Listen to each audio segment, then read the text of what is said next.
अस्सलाम वालेकुम beautiful people, welcome back to my channel. I hope कि आपका वीकेंड बहुत अमेजिंग गुजरा हो। हम सबके तकरीबन वीकेंड्स सेम ही होते हैं, जो हाउस वाइफ्स होती हैं और जो वर्किंग वुमेन्स होती हैं उनके और तरह के होते हैं। लेकिन ये वाली जो मैं वीडियो आप लोगों के साथ शेयर करने वाली हूँ ना, इससे सब रिलेट कर पाएंगे, हाउस वाइफ हो या वर्किंग वुमेन हो या कुछ भी, कोई भी आपकी सिचुएशन क्यों ना हो। एक सैटरडे या संडे का दिन ऐसा आता है कि आपके पास, मुझे कोई जल्दी नहीं होती, एटलीस्ट मैं अपना लेमन पानी सुबह सुबह उठ के एंजॉय करती हूँ। इसको मैंने काफ़ी अरसे से वैसे छोड़ा हुआ था और अब मैं दोबारा से ट्रैक पे आ रही हूँ अपनी रूटीन लेके। लेमन के बहुत ज़्यादा फ़ायदे होते हैं। जो इसका सबसे बेस्ट फ़ायदा है, इम्यून सिस्टम आपका बहुत स्ट्रॉन्ग कर देता है। जैसे अभी सर्दी आ रही है, सर्दी में हर बंदे को खांसी ज़ुकाम, तो इससे भी काफ़ी हद तक बंदा बचत कर सकता है। आपकी स्किन शाइन करती है, आपको पिंपल्स से छुटकारा मिल सकता है, आपकी विटामिन सी की कमी भी काफ़ी हद तक इससे पूरी हो सकती है और आपका हाजमा जो है ना उसको भी बेस्ट करता है। खैर, आराम से इधर उधर लटक लुटक के हमने अपना पानी ख़त्म किया। उसके 1-1.5 घंटे के बाद फिर आ गया हमारे नाश्ते का टाइम। ये यहाँ पे भी कुछ लेट ही हो रही थी। ये रहा मेरे हस्बैंड का सैंडविच और एक है मेरा, और मेरा साथ भरा हुआ चाय का कप। मतलब 10 बजे तक आपका जो है ना वो नाश्ते का सेशन चल रहा होता है। वीकेंड की एक यही पॉजिटिव चीज़ है, बिला वजह रात को देर तक जागना। खैर, मैं जागती हूँ, मैं ये नहीं कहूँगी कि मैं नहीं जागती, लेकिन मेरी जो हद है ना वो 12 बजे होते हैं। 12 बजे से पहले पहले मैं सो जाती हूँ। वीकेंड आया तो इसका ये मतलब हरगिज़ भी नहीं है कि आप बस किचन में ही घुसे रहें, किचन में ही काम करते रहें, या फिर बच्चों को बस आपने एक माइंडसेट बना लिया कि बच्चों को एंजॉय करवाना है, बच्चों के साथ ये करना है वो करना है, आपकी अपनी ज़ात कहीं दूर चली जाए। ऑफकोर्स करनी चाहिए ये चीज़ें, लेकिन सबसे पहले ख़ुद को रखें। आप फ्रेश होंगी, आप खूबसूरत होंगे अंदर से बाहर से, तो यकीन करें आपकी लाइफ खूबसूरत होगी। सेल्फ़ मोटिवेशन आपको यहीं से मिलती है, जब आप ख़ुद अच्छा महसूस करते हैं। अगर आपके पास पूरे वीक में टाइम नहीं ना होता, वीक में आप 2 से 3 दफ़ा ये नहीं कर सकते, तो एटलीस्ट वीकेंड पे एक दफ़ा ही खुद को टाइम दे लिया करें, अपनी स्किन को टाइम दे लिया करें। अगर आपके पास घर में ये रेमेडीज़ बनाने के लिए टाइम नहीं होता, तो आप मार्केट्स में से डिफरेंट तरह के फेस पैक, फेस मास्क लेके आ सकते हैं, वो भी आप लगा सकते हैं। यकीन करें, इन पे इतना टाइम भी नहीं लगता। हमारी जो सबसे फर्स्ट प्रायोरिटी है ना, वो हमारी अपनी ज़ात होनी चाहिए। ये वाली जो आप मेरे हाथ में देख रहे हैं ना, ये मुझे किसी ब्रांड की मिला था, रेटिनॉल मिला था मुझे एज अ सैम्पल। तो आज मैं ये यूज़ करने वाली हूँ। फेस पैक मैं मुंह पे लगाने वाली हूँ, वो उसके ऊपर सारे वो लिखा हुआ है कि आपने किस तरीके से यूज़ करना है। इसके बाद मैं अपने नेल्स सेट करूँगी, और नेल्स अपने सेट करने के बाद मैं जो अपने नेल्स है ना उनके ऊपर ये वाला ऑयल लगा दूँगी। इससे भी आपके जो नेल्स बहुत ज़्यादा ड्राई होते हैं, टूटते रहते हैं, तो काफ़ी हद तक आप इस चीज़ से भी छुटकारा पा सकते हैं। और हार्डली आपको आधा घंटा लगता है, आप इस सारे प्रोसेस से फारिग हो जाते हैं। अभी करते हैं अपने किचन का रुख और एक बनाते हैं आज बहुत ही मज़ेदार यमी सा लंच। ये लंच होगा, ये डिनर में भी चलेगा और मे बी नेक्स्ट मॉर्निंग भी ये चल जाए। मुझे आप लोगों के बारहा क्वेश्चंस आते हैं जब भी मैं मैदा या केक, इस तरह की कोई भी मैदे से रिलेटेड चीज़ बना रही होती हूँ ना, तो आप के ही क्वेश्चंस आते हैं कि बताएं, पैकिंग दिखाएं कि कौन सा है। तो स्टार्ट में जो आपने पैकिंग देखी, ये कॉफलैंड मार्केट की है, आपने इस पर टाइप देखना है।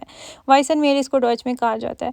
कोई मुश्किल ये नहीं है, आप हर मार्केट से ही सरेआम मिल रहा होता है जब भी जाते हैं चीनी के साथ पड़ा होता है। 405 मेरे ख्याल से इसकी टाइप है। तो नान मैं बना रही हूँ। आटा मैंने लिया है नान बनाने के लिए, यानी कि मैदा। उसके अंदर डाला हमने नमक और ड्राई ईस्ट डाला। आपको फ्रेश पीस मिल जाता है, लेकिन ये हेफ़े मैं डाल रही हूँ आपकी आसानी के लिए। मैंने चीज़ें भी सारी दिखा दी हैं।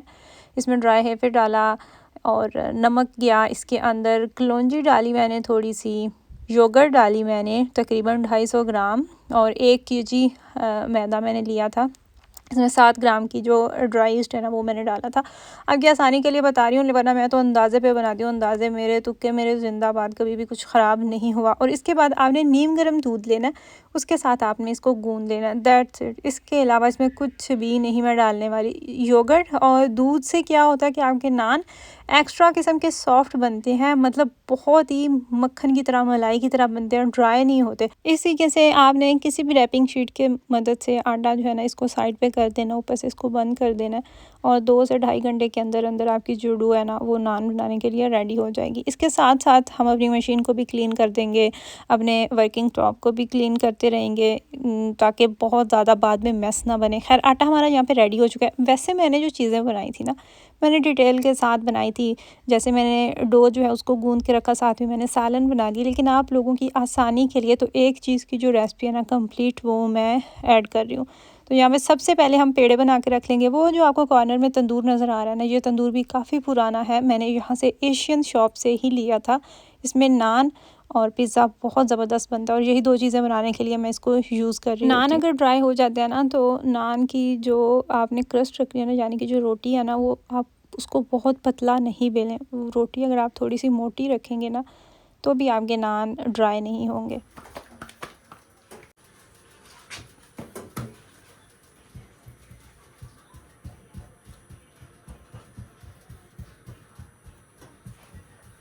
एक दफ़ा जब आपका तंदूर गर्म हो जाता है ना, तो बेहतर होता है कि आप पेड़े सबसे पहले बना के रख लें, क्योंकि साथ साथ फिर पेड़े भी बनाना, रोटी बेल के उसके ऊपर डालना, ऊपर से नीचे शिफ्ट करना, ये काम बहुत ज़्यादा हो जाता है।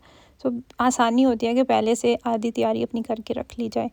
जब आप डिफरेंट तरह की रेसिपीज़ देखते हैं यूट्यूब से, तो वहाँ पे आपको बहुत ज़्यादा चीज़ें और भी बताई जाती हैं। कुछ लोग चीनी भी ऐड करते हैं, कुछ लोग अंडा ऐड करते हैं, लेकिन मैंने इनमें से कुछ भी नहीं ऐड करती। जो सिंपल सी रेसिपी आपको बताई है, यही मेरी रेसिपी है। और ये भी चीज़ माइंड में रखें कि जब आप नान का आटा गूंद रहे होते हैं ना, तो उसको आपने मुसलसल 10 से 15 मिनट के लिए गूंदना होता है। और ये वाला आटा आपका ना ज़्यादा पतला होना चाहिए और सख्त तो बिल्कुल नहीं होना चाहिए। और वैसे भी हर इंसान के हाथ का अलग अलग जायका होता है। आप सेम इंग्रेडिएंट्स दे दे दो लोगों को, तो जो दोनों बनाएंगे दोनों का जायका अलग होगा। कुछ लोग होते हैं उनके हाथ की रोटियां बहुत सॉफ्ट बनती हैं, कुछ लोग होते हैं उनके हाथ के कोफ्ते बहुत सॉफ्ट बनते हैं, वो नहीं सख्त होते।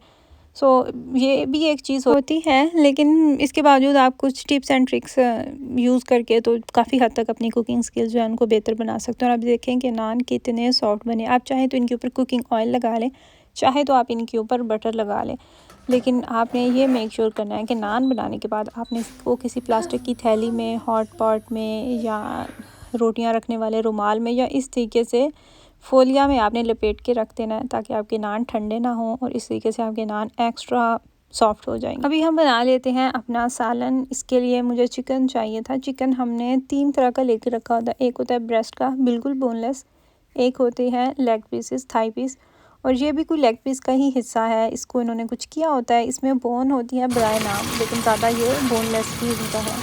मुर्ग और चने आज मैंने बनाने थे, और ये यकीन करें जो इतने मज़ेदार, इतने यम्मी बने थे। मैं आपको रेसिपी इसकी कोई मुश्किल नहीं है, सिंपल सी रेसिपी है, लेकिन फिर भी मैं आपको बता देती हूँ। सबसे पहले मैंने प्याज लिए, उनको ब्राउन किया। उसके बाद मैंने लहसुन और सब्ज़ मिर्चों को कूट लिया था, वो हमने डाले अपने ब्राउन प्याज के अंदर, और साथ ही हमने चिकन ऐड कर दिया। चिकन को बहुत अच्छे से हमने फ्राई कर लिया। उसके बाद हमने इसके अंदर डाले स्पाइसेस, थोड़ा सा पानी डाल दिया। जब पानी इसका ड्राई हो चुका था, फिर इसके अंदर हमने बाकी नमक, मिर्च और जो घर में मसाले होते हैं वो सारे डाले, योगर्ट डाली और टोमेटो पेस्ट डाली। वो जब अच्छे से फ्राई कर लिया, तो बाद में हमने बॉयल्ड केन वाले चने लिए थे, वो चने डाले और सालन रेडी हो गया। मीठे में मैंने सोचा हुआ था कि शीर खुरमा बनाऊंगी, और यहाँ पे बस मैं वही बना रही हूँ। एक्चुअली मेरे पास टाइम कम था और मैंने सबसे लास्ट में मीठा बनाया। मुझे याद ही नहीं था रहा कि मैंने मीठा भी बनाना है। मीठे में मुझे शीर खुरमा बनाना था, और शीर खुरमा मेरे घर में गरम गरम खाया जाता, तो इस वजह से भी मैं रिलैक्स थी कि मुझे मीठा पहले बना के रखने की ज़रूरत नहीं, वरना तो जो भी मीठा बनाते हैं वो यख ठंडा हो तो ही वो मज़े का लगता है। इसकी सिंपल सी रेसिपी, 1 लीटर आपने दूध लेना है, उसके अंदर आपने ये सारे जो मिक्स इसके जो उन्होंने पैकेट दिया होता है वो डालें, और मीठा आपका रेडी। कोई इस पर इतनी ज़्यादा मेहनत नहीं लगती। इसके साथ ही मुझे शामी कबाब भी बनाने थे। शामी कबाब मैंने हमेशा से बना के फ्रीज़ किए होते हैं, और ये वाले लास्ट 5 कबाब बचे हुए थे। तो अभी मैं सोच रही हूँ कि इंशाल्लाह ताला फिर से मैं शामी कबाब ढेर सारे बना के तो फ्रीज़ कर दूँ। कभी अगर दाल का सालन बनाया हो, सब्ज़ी बनाई हो, या फिर वाइट राइस हो, साथ सब्ज़ी हो, तो ऐसी सूरत में फिर मज़े का लगते हैं। अगर साथ में शामी कबाब होते हैं तो बच्चे भी खा लेते हैं और बड़ों को भी अच्छे लगते हैं। सो अब ये हमारा लास्ट काम था, शामी कबाब जो है ना वो फ्राई करने थे, और इसके बाद हमारा जो लंच है ना वो रेडी था।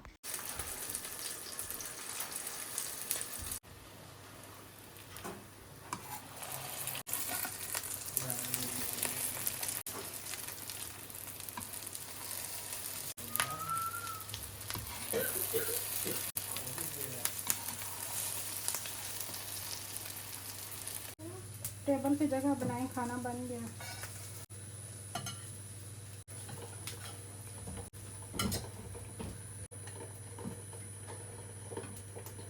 सर्दी आने से पहले का जो मौसम आता है ना, यानी कि पतझड़ मौसम, ये मौसम मुझे सख्त नापसंद है। और इसकी नापसंद करने की वजह ये है, इस मौसम में सब बीमार हो जाते हैं, बच्चे बड़े सब बीमार होते हैं और बच्चों की तो खांसी ही नहीं जाती। सख्त हवाएं चलती हैं, ठंडा मौसम होता है, ऐसे मौसम में आप फ्रेश तो होते ही नहीं है। गर्मी आती है तो एटलीस्ट आपका दिमाग शॉर्ट हो जाता है, आपका मीटर शॉर्ट हो जाता है तारें आपकी शॉर्ट होती है, गुस्सा आ जाता है। लेकिन सर्दी में बिल्कुल उसके बरक्स है। खैर अगर दोनों तरफ से देखा जाए ना, दोनों पार्टीज़ को, तो मेरा फ़ैसला गर्मी की तरफ होगा। यूरोप की गर्मी यहाँ की ठंड से 1000 दर्जे बेहतर है। हाँ, पाकिस्तान की जो गर्मी है ना वो अच्छी खासी तगड़ी होती है। यहाँ पे जी हमारा लंच हो चुका है रेडी। अब हम बैठ के अपना लंच एंजॉय करते हैं। और रियली हो कि आपको मेरी वीडियो अच्छी लगी हो। अपनी फैमिली का ख्याल रखिएगा। मुझे और मेरी फैमिली को भी दुआओं में ज़रूर याद रखिएगा। आपसे बात होगी इंशाल्लाह ताला नेक्स्ट वीडियो में। तब तक के लिए अल्लाह हाफिज़।